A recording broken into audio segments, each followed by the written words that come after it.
کہتے ہیں کہ یہ دیوانگی عشق کا نتیجہ تھی. کبھی کبھی کیفیت دیوانگی میں اتنی شدت ہو جاتی تھی کہ وہ گھر سے نکل جاتے تھے اور جنگل اور بیاباں میں اپنا وقت گزارا کرتے تھے، گھوما کرتے تھے.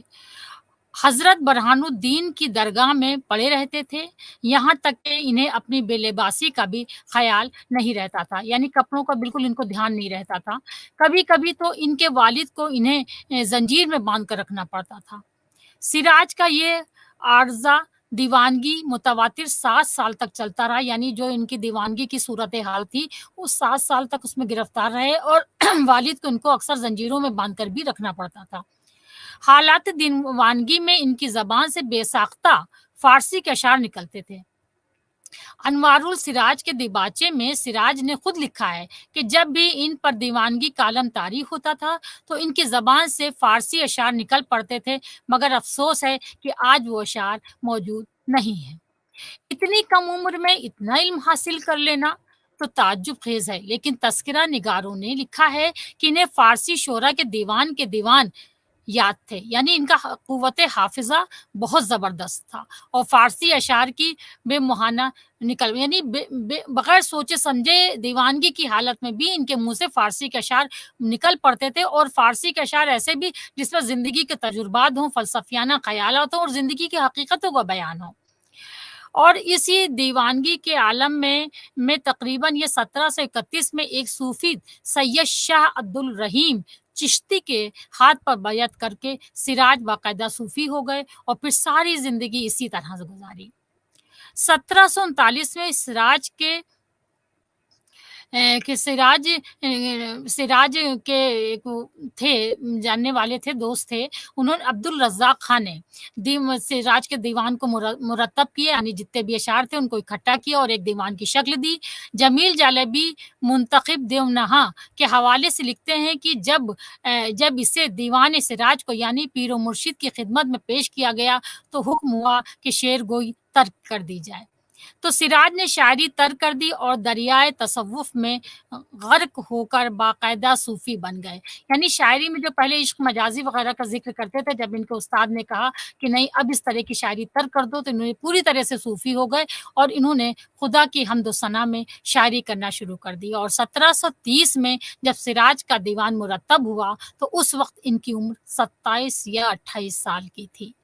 اب بتائیے 27 اور 28 سال اتنی کم عمر، تو اس سے یہ نتیجہ نکلتا ہے کہ سراج کا ضخیم کلیات، ان میں غزلیں، مثنویہ، قصیدے، مخمس، رباعیات بھی شامل ہیں اور صرف 7-8 سال کی محنت کا نتیجہ. تو تو یہ سوچا جا سکتا ہے کہ یہ کتنے قابل تھے، کتنے ذہین تھے، ان کا حافظہ کتنا مضبوط تھا. اور ان کے خطوط کی بنیاد پر کہا جا سکتا ہے، ان کے خطوط بھی ہیں کچھ، ان کی بنیاد پر کہا جا سکتا ہے کہ غالبہ شوق کے عارضے سے نکلنے اور سید شاہ عبد الرحیم چشتی کی ادارت قبول کر لینے کے بعد سراج نے صوفی زندگی گزارنا زیادہ پسند کی تھی، چونکہ ان کو صوفی خیالات بہت زیادہ پسند تھے اور اسی لیے انہوں نے صوفیانہ زندگی گزارنا شروع کر دی تھی. اب ہے کہ سراج کی کون کون سی مثنویاں مشہور ہیں یا کون کون سی غزلیں سب سے زیادہ مشہور ہیں. تو سراج کی مثنویوں میں بوستان خیال، سوز و گداز، نالہ ہجر، احوال فراق، خط بندگی اور مطلوب دل شامل ہیں. ان میں بوستان خیال سب سے زیادہ مشہور اور مقبول ہے، جس میں 1160 اشعار ہیں. ان کی جو سب سے مشہور مثنوی ہے بوستان خیال، اس میں 1160 اشعار ہیں اور سراج نے اسے صرف 2 دن میں لکھا تھا. یہ مثنوی اتنی بہترین مثنوی ہے اور 2 دن میں اتنے زیادہ اشعار لکھ دینا، اس میں سراج نے اور اس مثنوی کی خاصیت یہ ہے کہ اس میں سراج نے اپنے حالات زندگی بیان کیے ہیں اور اپنے واردات عشق کا بھی تفصیلی ذکر کیا ہے. سراج کو فارسی سے بہت رغبت تھی، کیونکہ جب یہ دیوانگی کے عالم میں تھے تبھی ان کے منہ سے فارسی ہی اشعار نکل پڑتے تھے، وہ بھی بے ساختہ. اسی ذوق و شوق کے تحت انہوں نے فارسی شعراء کے بہت سے دیوان جمع کر لیے تھے. کہتے ہیں کہ ان کو پورے کے پورے دیوان حفظ ہو جاتے تھے اور اس میں سے یہ اپنے پسندیدہ اشعار کا بھی انتخاب کر لیتے تھے. تاریخی نام ہے منتخب دیوانہا.